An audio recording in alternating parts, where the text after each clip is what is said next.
All right, for all of you guys out there who are maybe you're a little intimidated in the kitchen, you want to cook, but you don't know how, today we're going to show you a guy-friendly recipe that is really, really easy to make. Colombe Jacobsen is here. She's an editorial contributor and cooking expert for Recipe.com. And show us what we're doing. This is something any guy can do in the kitchen, right? Absolutely. It's so easy to make. There's so little kitchen time involved. And what is it? First of all, what are we making? Okay, we're making a goat cheese crostini with pickled peppers. So you can go for sweet peppers or spicy peppers. It's totally your choice. I just love goat cheese crostini. It sounds very impressive. Yeah, and it's so easy. So it's a thoughtful, nice presentation to serve with cocktails or, you know, make for your wife when she's had a long day.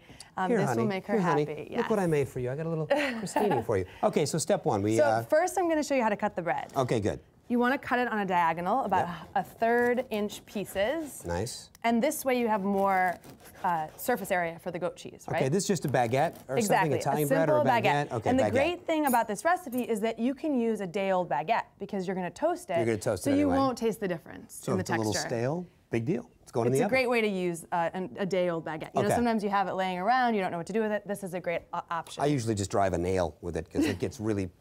Okay. Okay, well, here's what you can do. I've already toasted a batch. Okay. But here you have some of the toast, and we're just going to brush those with some olive oil. Right, go out to the garage, get a paintbrush. Right? Paintbrush, well, pastry brush. Pastry brush. Okay, or you can just drizzle it if you don't have a pastry brush. Okay, so you get that idea, right? Right, paint it all Very up. simple. You put it in the oven at 400 degrees. And now we have our toast. So you're just toasting it. You're not really, I mean, you're not baking it. You're just making No, you're just toasting it so it's nice and crispy because you want that crispy texture. Got it.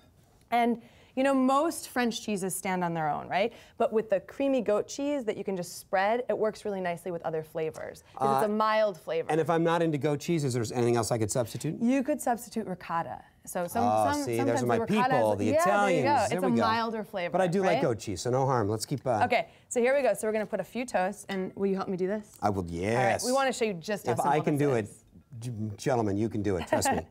All right, so take your knife. Okay. And what you're going to do is you're just going to take a little goat cheese. All right, so this is just like, it's just like cream cheese, it just spreads. This is spreadable goat cheese, just like cream cheese, right? So you just spread it there. And the other thing is that if you're using like the goat cheese that comes in a log form, you just want to make sure you bring it to room temperature, and that gets really spreadable Much easier as to well. spread, Exactly. Sure. How thick am I putting this on here? You just want a nice top layer to go underneath your pickled peppers. So is this now, in terms of kitchen etiquette, is this inappropriate? Well, you know, it depends on who you're cooking for. Okay. You know, maybe you do that in the kitchen alone when you're making this for your wife. Okay. All right, so then you're gonna go ahead and just sprinkle on some pickled peppers, and I'm using peppadew peppers. So they're sweet, but they've got a little bit of fire. Pickled peppadew peppers. Exactly, but not so much that it's overpowering with the heat. And it's gonna but you can use any kind, right? If I like a spicy pepper, exactly, or you can use homemade pickles. I mean, the sky's the limit. Okay. So go ahead and I get to do some spooning. Exactly. Nice. I got to keep you busy in the kitchen here.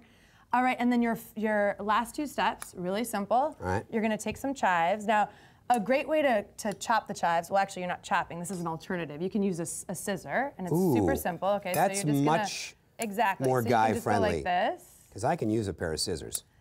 You could use a knife, really simple, right? But you want to make this really easy on yourself, Nice. right?